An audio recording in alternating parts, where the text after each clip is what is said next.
ఆంధ్రప్రదేశ్లో మరోసారి వర్షాలు ఊపందుకున్నాయి. ఓవైపు అల్పపీడన ద్రోణి ప్రభావంతో రాష్ట్రంలోని పలు జిల్లాల్లో భారీ వర్షాలు కురుస్తుండగా మరోవైపు బంగాళాఖాతంలో అల్పపీడనం ఏర్పడనుందని వాతావరణ శాఖ హెచ్చరించింది.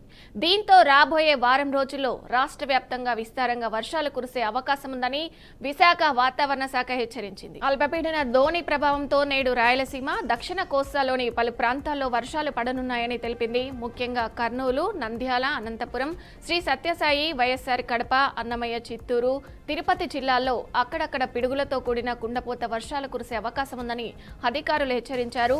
ప్రజలు అప్రమత్తంగా ఉండాలని, పొలాలలో పనిచేసే రైతులు, కూలీలు సురక్షిత ప్రాంతాలకు వెళ్లాలని సూచించారు. మరోవైపు బంగాళాఖాతంలో మరో అల్పపీడనం ఏర్పడనుందని భారత వాతావరణ విభాగం తెలిపింది. తూర్పు మధ్య ఈశాన్య బంగాళాఖాతంలో ఈ నెల 25న మరో అల్పపీడనం ఏర్పడేందుకు అనువైన పరిస్థితులు ఉన్నాయని తెలిపింది. ఇది క్రమంగా బలపడి 27వ తేదీ నాటికి వాయుగుండంగా మారే అవకాశం ఉందని వాతావరణ నిపుణులు అంచనా వేస్తున్నారు. అనంతరం వాయుగుండంగా పశ్చిమ వాయువ్య దిశగా ప్రయాణించి ఒడిశా తీరాన్ని సమీపించవచ్చని భావిస్తున్నారు. ఈ అల్పపీడనం ప్రభావంతో 23 నుంచి అక్టోబర్ 2వ తేదీ వరకు ఉత్తర కోస్తా జిల్లాల్లో విస్తారంగా వర్షాలు కురుస్తాయని వాతావరణ శాఖ అధికారులు సూచించారు. శుక్రవారం సాయంత్రానికి పలు జిల్లాల్లో భారీ వర్షపాతం నమోదైంది. శ్రీ పొట్టి శ్రీరాములు, నెల్లూరు జిల్లా ఇందుకూరుపేటలో అత్యధికంగా 97.7 మిల్లీమీటర్లు, తిరుపతిలో 77.7 మిల్లీమీటర్లు, చిత్తూరు జిల్లా కార్వేటి నగర్లో 73.5 మిల్లీమీటర్ల వర్షపాతం నమోదైందని వాతావరణ శాఖ అధికారులు వెల్లడించారు. ఇక ఇదే అంశానికి సంబంధించి పూర్తి సమాచారం మా క్రైమ్ రిపోర్టరు నందకుమార్ అందిస్తారు. నందకుమార్, చెప్పండి, వాతావరణానికి సంబంధించిన అప్డేట్స్ ఏంటి? థ్యాంక్ యూ విజయ. ఆంధ్రప్రదేశ్ కి ఈ యొక్క వర్షాలు అధికంగా ఉన్నట్టుగా ఇప్పటికే ఇండియన్ మెట్రలాజికల్ డిపార్ట్మెంట్ అయితే సూచించడం జరిగింది. మరొక అల్పపీడనం ఏర్పడే అవకాశం ఉన్న నేపథ్యంలో రాష్ట్రంలో అన్ని జిల్లాలు కూడా అప్రమత్తంగా ఉండాలని చెప్పి ఇప్పటికే ఇటు రాష్ట్ర ఉన్నతాధికారులందరికీ కూడా ఈ ఐఎండీ అధికారులు అయితే హెచ్చరించడం జరిగింది. అయితే ఈ యొక్క అల్పపీడన ద్రోణి మరొక వారం రోజులు ఉండే అవకాశం ఉన్న నేపథ్యంలో ఇటు ప్రజలు, లోతట్టు ప్రాంతాల్లో ఉన్న ప్రజలందరూ కూడా అప్రమత్తంగా ఉండాలని తెలియజేస్తున్నారు. ముఖ్యంగా మనకున్న తాజా సమాచారం మేరకు ఇటు రాయలసీమ, దక్షిణ కోస్తా జిల్లాలకైతే కుండపోత వర్షాలు కురిసే అవకాశం ఉన్నట్టుగా ఇప్పటికే అధికారులకి ఐఎండీ అధికారులు తెలియజేశారు. అలాగే కొంత మేరకు కర్నూలు, నంద్యాల, అనంతపురం, సత్యసాయి జిల్లాలకైతే భారీ వర్ష సూచన ఉండే అవకాశం ఉన్నట్టుగా కూడా తెలియజేశారు.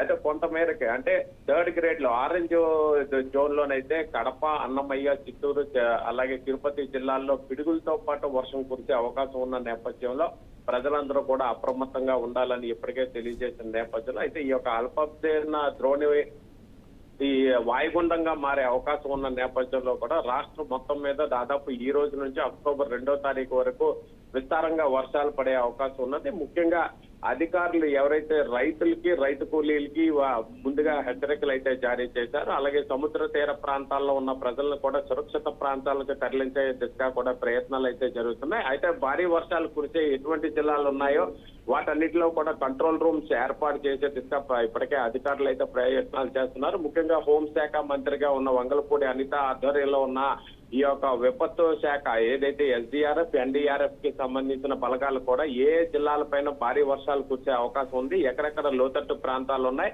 ఎక్కడెక్కడ ఈ యొక్క గండి కొట్టే అవకాశం ఉన్నదన్న దానిపైన ఇప్పటికే సమీక్షలు అయితే నిర్వహిస్తున్నారు. అదే నేపథ్యంలో చూసుకుంటే ముఖ్యంగా ఎలక్ట్రిసిటీ బోర్డుకి సంబంధించి అలాగే ఇరిగేషన్ శాఖ అధికారులు కూడా ఈ యొక్క రిజర్వాయర్ల యొక్క ఇన్ఫ్లో, అవుట్ఫ్లో కూడా మొత్తం చెక్ చేసే దిశగా కూడా ప్రయత్నాలు అయితే కొనసాగిస్తున్నారు. ఎందుకంటే పైనుండి వచ్చే ఈ యొక్క వర్షాల వల్ల ఈ ప్రాజెక్టుల పైన ఈ వర్షాభావం అంటే వరదలు ఎక్కువగా అవకాశం ఉన్నదో వాటన్నిటినీ కూడా అక్కడ ఉన్న ప్రజలందరినీ కూడా సురక్షిత ప్రాంతాలకి తరలించే దిశగా ప్రయత్నం చేస్తున్నారు.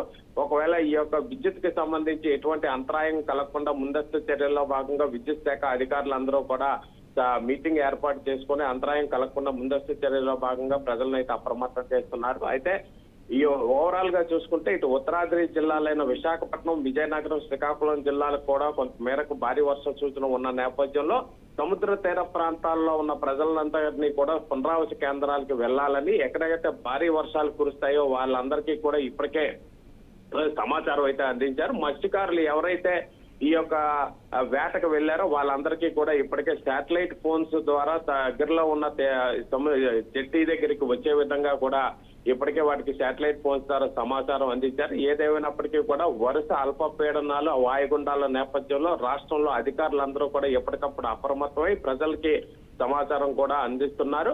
ముఖ్యంగా ఎన్డీఆర్ఎఫ్, ఎస్డీఆర్ఎఫ్ టీములు కూడా ఈ యొక్క ఐఎండీ ఇస్తున్న సూచనలు, హెచ్చరికల మేర ప్రజలు కూడా అప్రమత్తం చేస్తున్నారు. విజయ.